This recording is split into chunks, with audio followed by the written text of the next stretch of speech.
Gilas Pilipinas, susunod makakalaban ng Angola. Mga players na dapat depensahan mabuti sa Angola, ating alamin.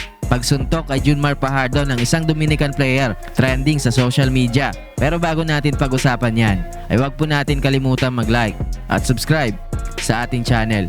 Susunod ngang makakalaban ng Gilas Pilipinas sa group stage ay ang Angola bukas, kung saan gaganapin na ito sa MOA Arena. Nauna na ngang nakalaban ng Angola ang Italy, kung saan hindi inaasahan ng mga basketball analyst na magiging dikit ang laban hanggang sa mga unang minuto ng fourth quarter. Akala nga ng karamihan na magiging madaling laro ito para sa Italy, pero magandang laban ang pinakita ng number 41 sa FIBA ranking na Angola kontra sa pang number 10 sa FIBA ranking na Italy. Ang mga naging top performer nga sa Angola sa naging laban nila sa Italy ay si Chelde Dundao na kumuha ng 19 points, shooting 6 out of 12 from the field at 4 out of 8 naman sa 3-point line. Siya lang nga ang tanging player sa Angola na nakashoot ng 3, kaya kailangang madepensahan mabuti ang player na ito, lalo na sa labas. As a team ay malaking problema ng Angola ay ang kanilang outside shooting, kung saan 4 lang ang naipasok nila sa kanilang 30 attempts sa 3. Maganda rin ang pinakita ng isang NBA player ng Angola na si Bruno Fernando, kung saan kumuha ito ng 13 points, shooting 5 out of 12 from the field at kumuha din ito ng 4 steals. Kaya kailangan ding madepensa nito ng mga Gilas players, lalo na ang ating mga bigs, dahil malaking threat ito sa ilalim.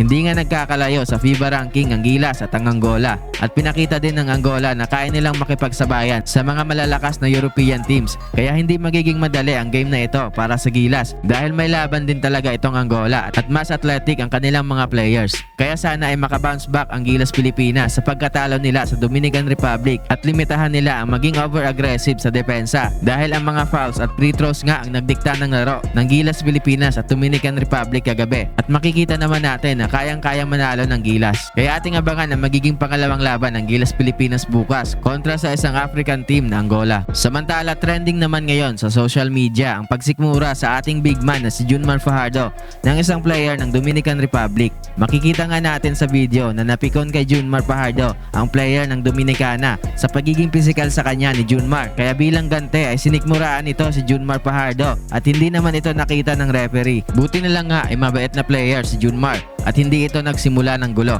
Nagbiro pa ang mga Gilas fans na mabuti na lang daw ay hindi si Pogoy ang sinikmuraan niya at rumble talaga ang mangyayari. Trending din ang pregame warm-up ng Gilas Pilipinas, kung saan makikita natin sa video ang 360 dunk ni Renz Abando, kung saan napahiyaw ang mga nanonood sa loob ng Philippine Arena. Dito mo talaga makikita ang mataas na leaping ability ni Renz Abando, kung saan nagkaroon din siya ng in-game dunk sa laban nila kagabi kontra Dominican Republic. Yun lamang po para sa video ito. Huwag po natin kalimutan mag-like at subscribe sa ating channel.